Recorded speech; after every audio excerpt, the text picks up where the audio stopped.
Psaume 87, verset 3. Vous y êtes? Deux choses glorieuses ont été dites sur toi, ville de Dieu. Des choses glorieuses ont été dites sur toi. Quelle chose? Des choses glorieuses ont été dites sur toi, ville de Dieu.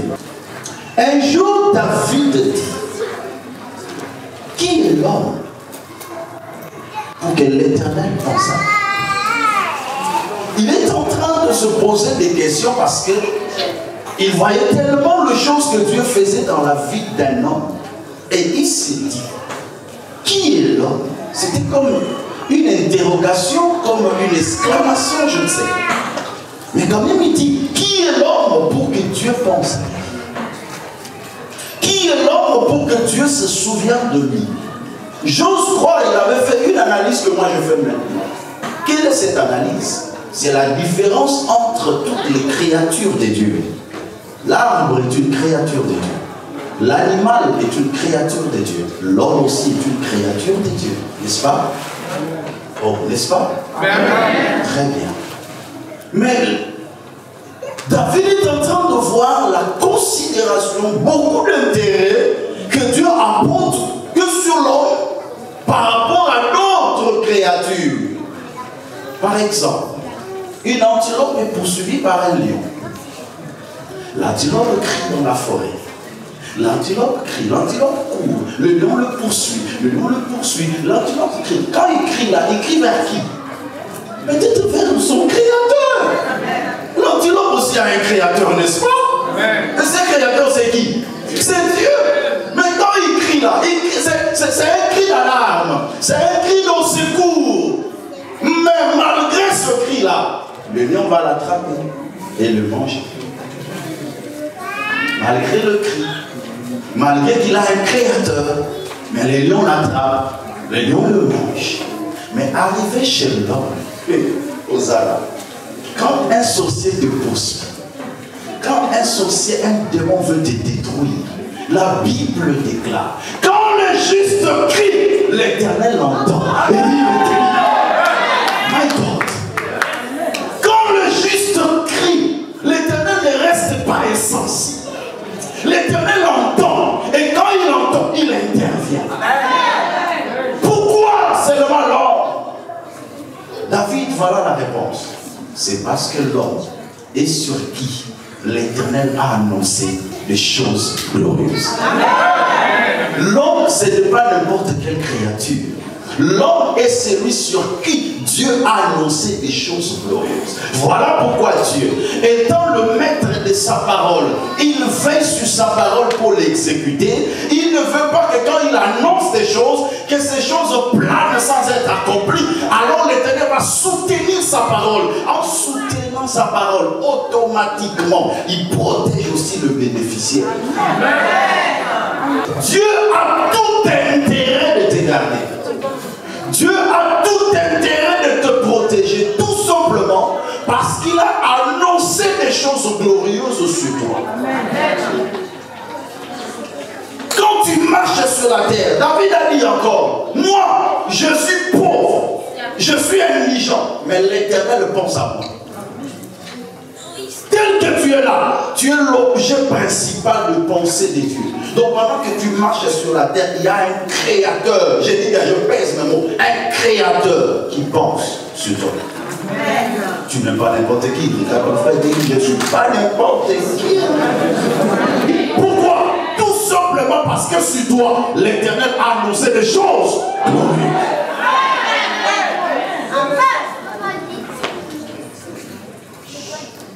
Dieu a intérêt de te garder. Il a intérêt de te protéger à cause de ces choses. Et Dieu, quand il parle, sa divinité est mise en jeu. Dieu n'est pas comme ton père. Dieu n'est pas comme ta mère. Dieu n'est pas comme ton patron. Dieu n'est pas comme tes frères et sœurs. Parce que les paroles des hommes s'envolent. Mais la parole de Dieu ne s'envole pas.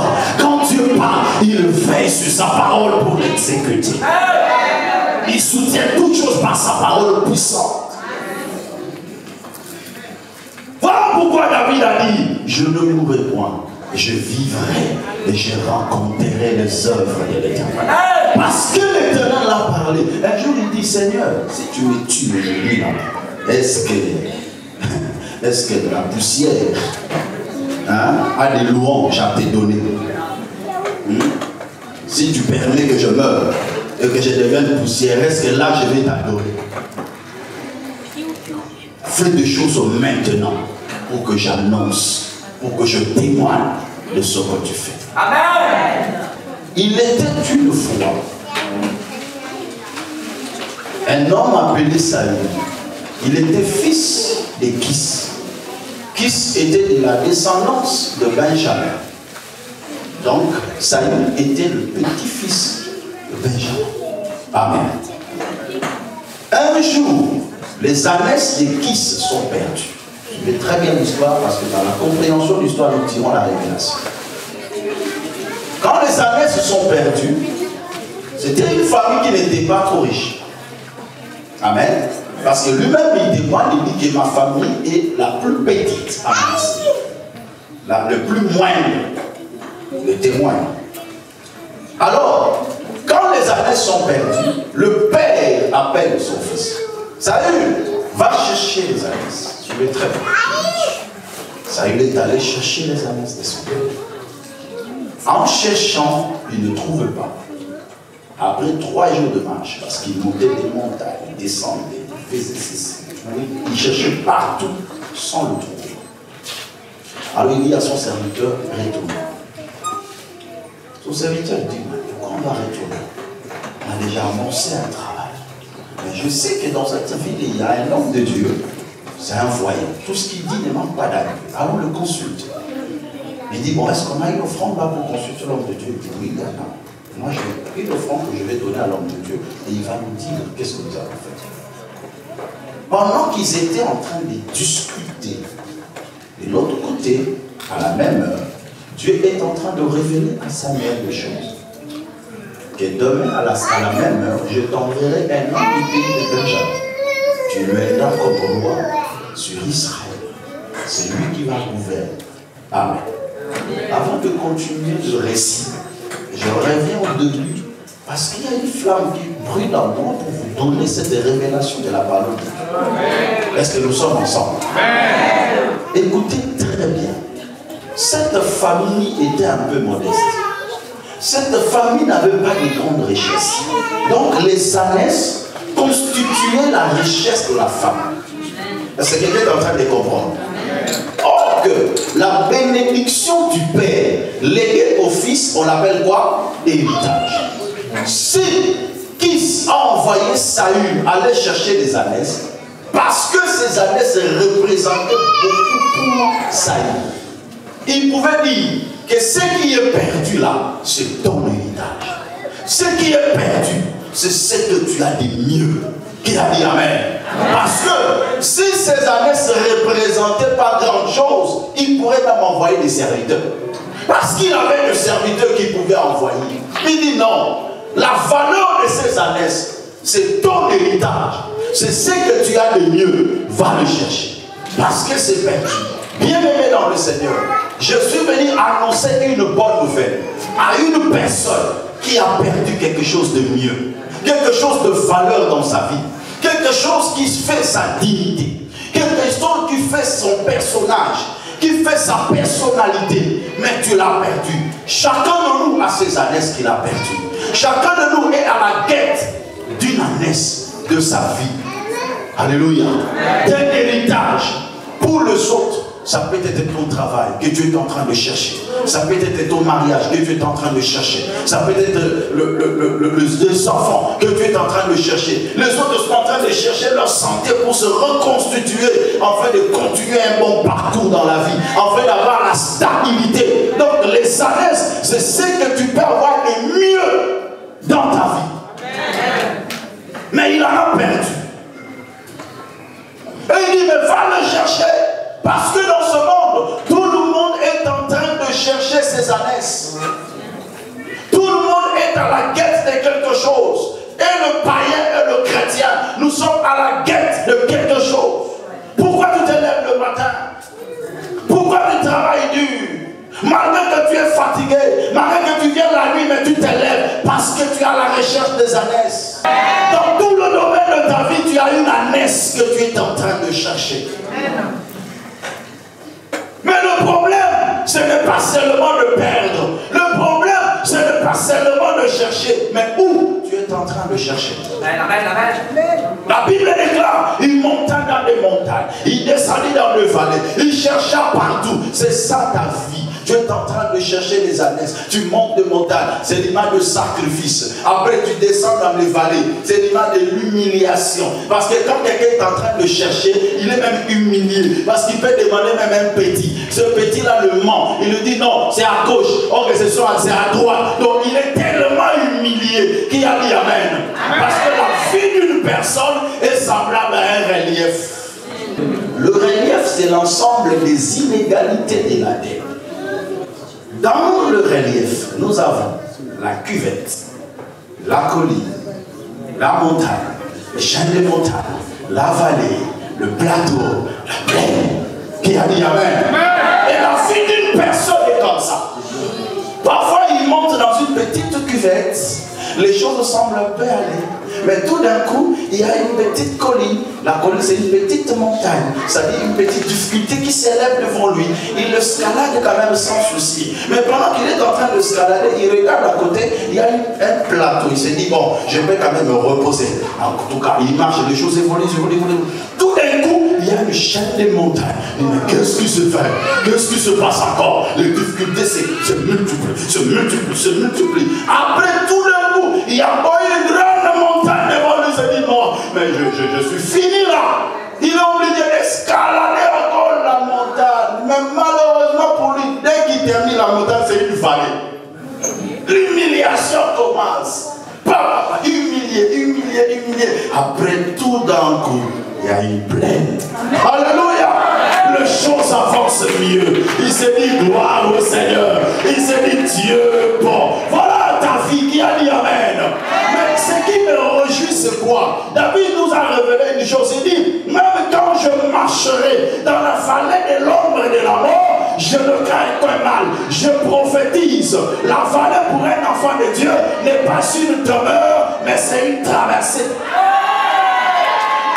Non, je croyais que tu allais dire amen.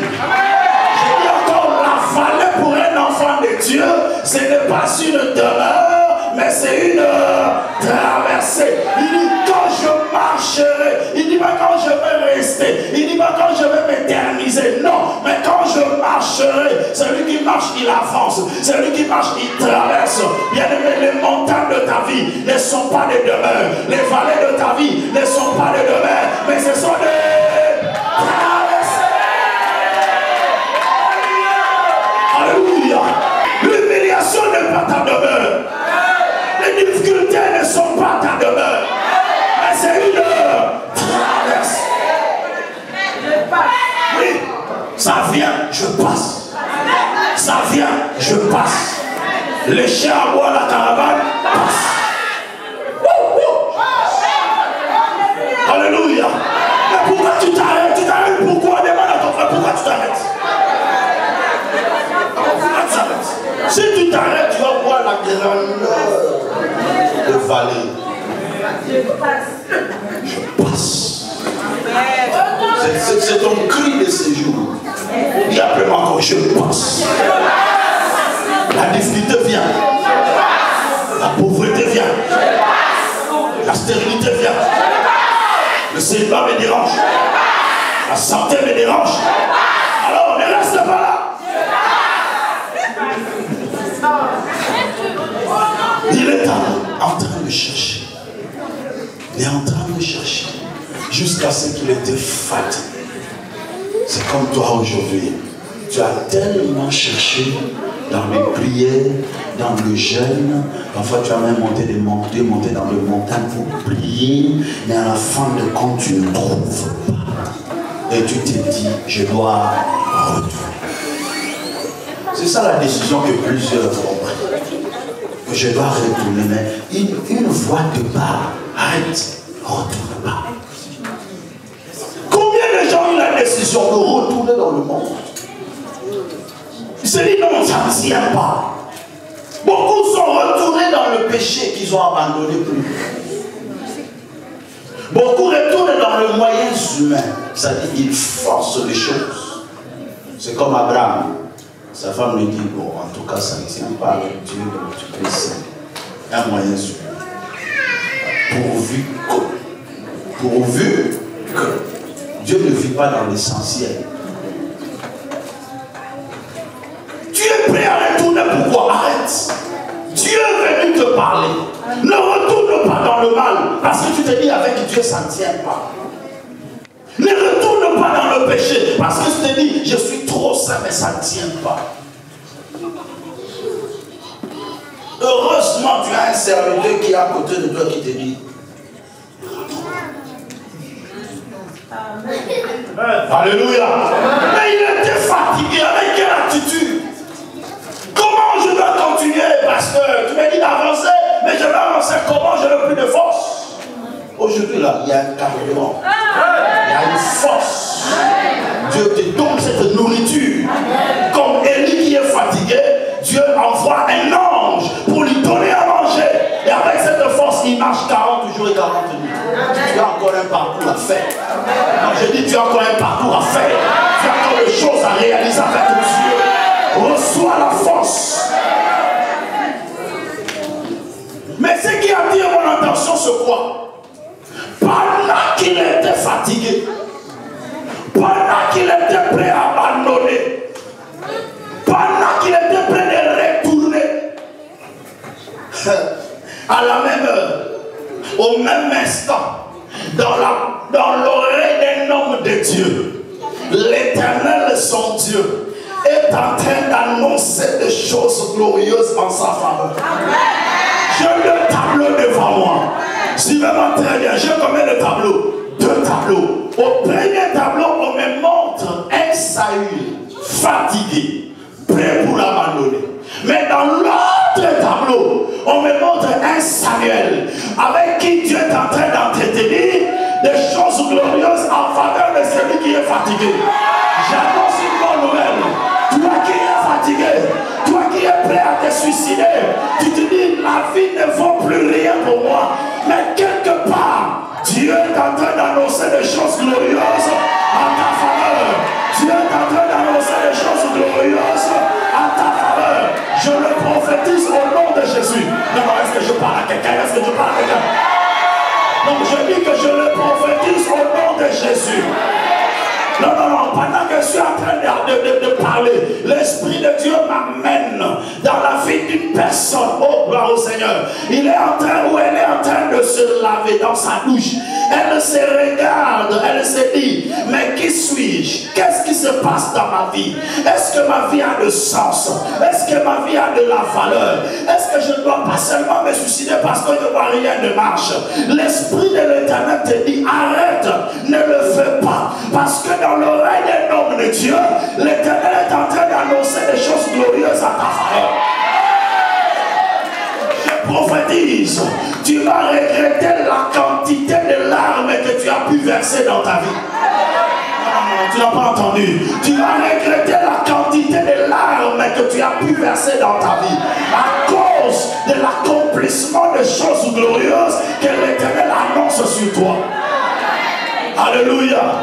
Alléluia. Il était déjà fatigué. Il était prêt à rentrer. Mais de l'autre côté, Dieu annonce des choses glorieuses. Je suis venu te dire, ainsi dit l'Éternel. Il y a des choses glorieuses que l'Éternel a annoncées en ta faveur. Que tes réalités n'influencent pas ta foi. Que tes vécus n'influencent pas ta foi. Mais au-delà de tout, il y a des choses glorieuses. Parce que la Bible déclare, des choses glorieuses ont été dites sur toi. Est-ce que c'est sur un animal? Mais sur qui? Sur qui? Sur qui? Laisse que cela soit accompli au nom de Jésus. Dieu lui dit, demain à la même heure, un homme est en train de pleurer. À la même heure, Saül est en train de gémir. À la même heure, Saül est prêt à prendre la décision pour rentrer. Arrête péché le même jour que l'Éternel a prévu pour te délivrer. Tu risques de commettre une faute grave le même mois que l'Éternel a prévu de te faire du bien. Dieu est en train de te parler. Bien aimé, ce message concerne une personne. Dieu est en train d'interpeller ta conscience.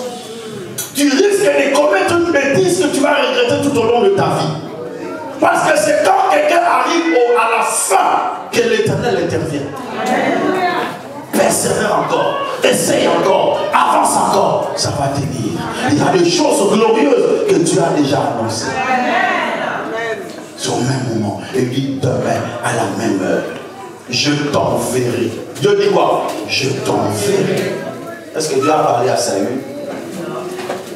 Non, est-ce que Dieu a parlé à Saül? Non. Parce que Dieu dit quoi? Je t'enverrai.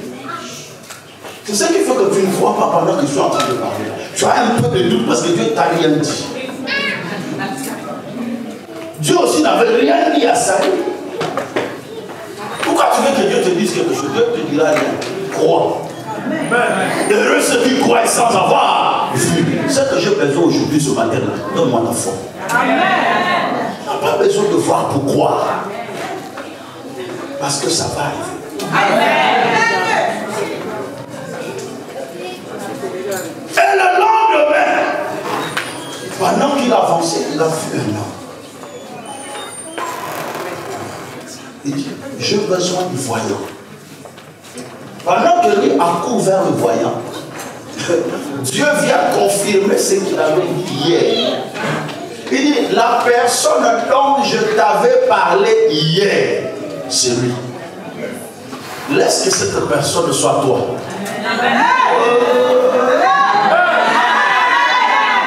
Je dis, laisse que cette personne concernée soit qui? Soit toi.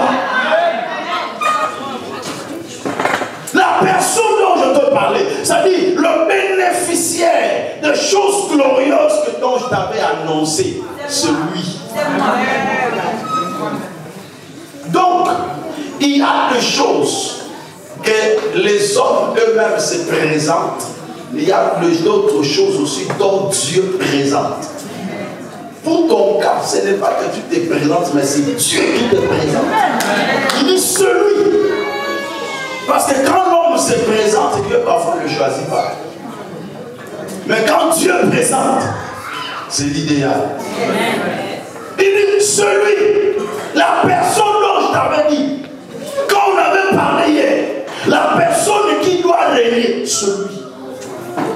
Il regarde, il dit, je suis le voyant. Directement, monte avec moi au haut lieu. Dès l'arrivée, montez au haut lieu. Parce que tu as déjà souffert sans plus traîner.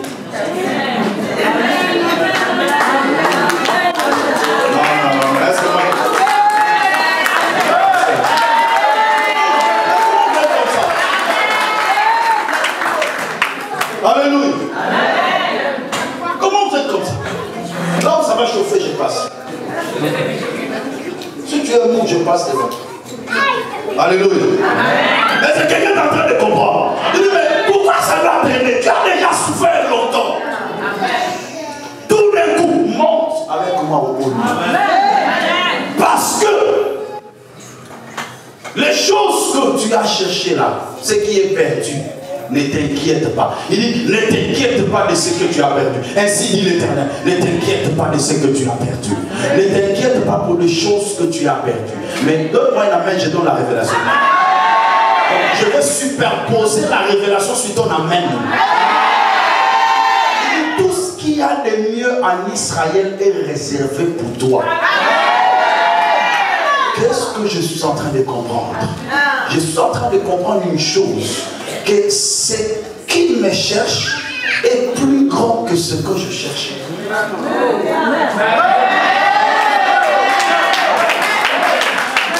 J'annonce une bonne nouvelle.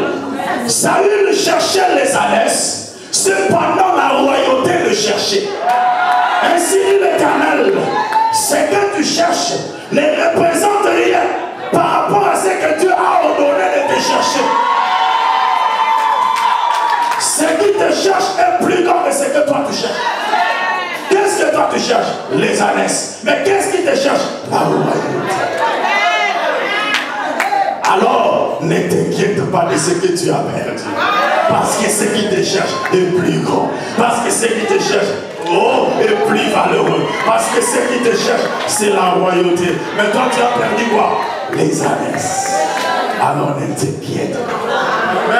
Amen. Dis à ton frère, dis-lui, ne t'inquiète pas. Oh, il faut faire comme moi, non? Dis-lui, ne t'inquiète pas. Ce qui te cherche est plus grand que ce que toi tu cherches. Alors voilà la révélation. Moi je suis derrière moi. Qu'est-ce qui se passe? Ce qui me cherche, je ne le vois pas. Mais ce que je cherche, je le vois. Alors je suis en train de courir pour l'attraper. Mais je peux courir, parfois je ne peux pas l'attraper. Mais ce qui me cherche m'attrapera. Alléluia.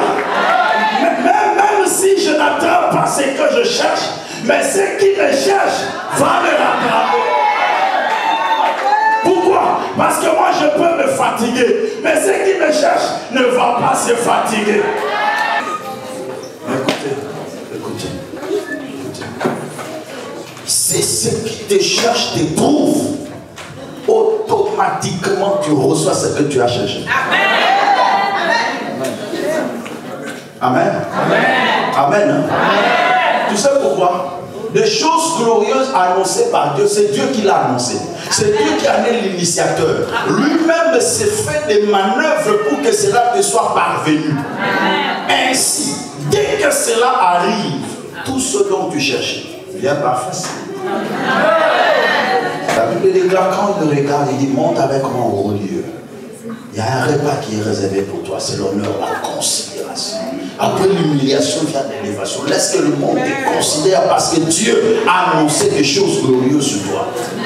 Mais au chapitre 10, verset 1, il dit, Samuel prit une fiole d'huile qu'il versa sur lui. Et il dit, l'Éternel n'est-il pas loin pour que tu sois le chef de son héritage? La révélation était encore à l'esprit. Toi, tu peux te poumonner de chercher l'héritage familial. Oh, que l'héritage de toute une nation dessus. Alléluia. Vous vous battez pour l'héritage familial. Un enfant de Dieu, tu te bats. Tu as eu tes frères, tes soeurs pour l'héritage de la famille. Mais tu oublies, il y a un héritage de Dieu qui te suit. Et il lui dit ceci. Je monte encore en dimension. Il dit, après savoir se séparer avec moi, tu raconteras 2 hommes près des sépulcres de Rachel. Quand tu arriveras, tu passeras. Et de là, tu iras encore plus loin. Voilà le bénéfice de la personne sur qui Dieu a annoncé des choses glorieuses. Je m'arrête un peu là. Il dit, tu arriveras près des sépulcres de Rachel.